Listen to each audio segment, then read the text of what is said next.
Shin wai ina duwan din Nijar take so ta kai mutanen Nijar ko kuma ina take so ta kai talakawan Nijar da kuma ma 'yan kasuwa? Sanin kowa ne dai an fi shekara da shekaru ana kukan duwan a kasar Nijar, musamman kwacen da suke wa mutane da kuma irin zaluncin da suke akan hanya da kuma irin rashin bin ka'ida da suke mata kasa, wanda a dokar kasa ma wani abun da suke babu shi. Amma kuma wasu abubuwan da suke akwai shi a dokar kasar mu ta Nijar, wanda hukumomin mu ne tun na baya suka saka shi tun lokacin mulkin mallaka, kuma aka ki canza shi duk da ana cewa mun samu 'yancin kanmu, amma aka ki canza wannan abun. A cikin satin da ya gabata na sallar wannan kafin sallan azumin nan da za ta zo, wani abu ya faru a wani yanki da aka kira Mata Mai na kasar Nijar da yake cikin jihar Zandar, wanda labarin da muke samu wai irin wannan mutane ne da suke zuwa kasuwa su sayi kayan su, in suka sayi raƙuma da dabobi ko kuma shanu ko awaki ko kuma dai haka dai sai a ba wasu mutane wanda suke iya kora su zuwa wancan ƙauyukan da aka saye su kai wa wancan mutanen gida, wanda za a ba su dan kuɗi kaɗan su kai musu su har zuwa gida. To irin wannan mutanen ne bayan an zo an sayi dabbobin wannan a hannun su, wai bayan an sayi dabbobin sun zo sun koro dabbobin za su kawo masu su, kar ku manta an biya kuɗi fa a cikin wajen da ake sayan dabbobi a kasar Nijar ko a ina ne, sai ka biya kuɗi zaka shigar da sanka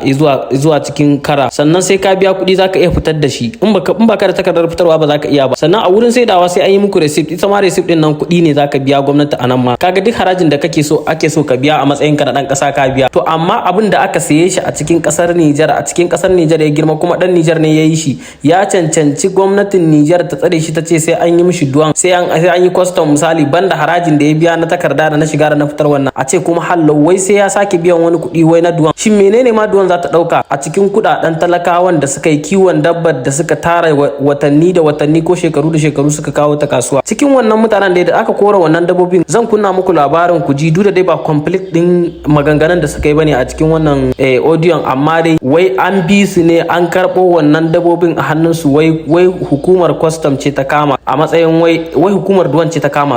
Assalamu alaikum jama'a, barkanmu dai da warhaka. Yau muna Lahadi 29 ga watan Mars 2026, sati biyu kenan da kwana biyu da aka samu wani akasi ranar Juma'a ta kasuwar sallah a Mata Mai, da dare wajen ƙarfe 10 na dare haka. To dabobi ne aka taho da su ranar Juma'a da kasuwa, irin wanda ake gangamawa 'yan kore masu bi ƙauye suna ajiyewa. Su ma 'yan koren duka 'yan ƙauye ne, sana'a su kenan. To mun ba su dabba aka haɗa musu dabba 16, za su koro su kawo ƙauyuka gabacin Mata Mai. Ƙauyukan akwai Kirgi Hausa, akwai Kirgi Zanguna, akwai Halbau, Bugaje, akwai Magirami Fel, Magiramin Hulani. To da muka haɗo shanu muka koro su aka taho,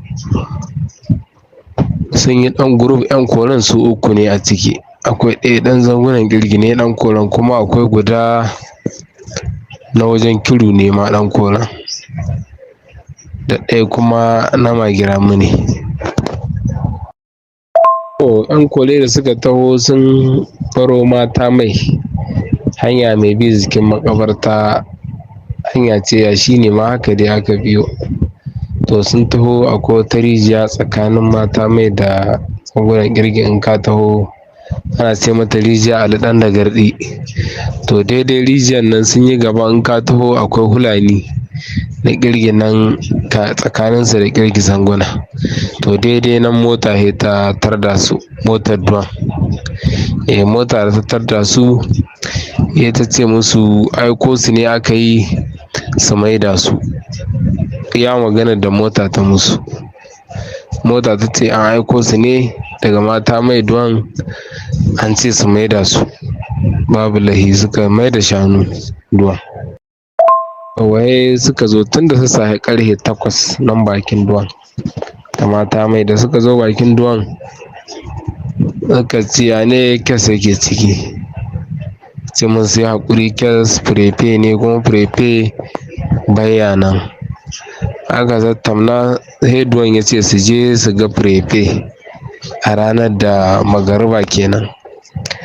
To ba a je ba ganin prefe, hallar duwan in nan dai ya tsaya ce to shanu masu ƙananu, cikin shanu guda 16 akwai ƙananu 8.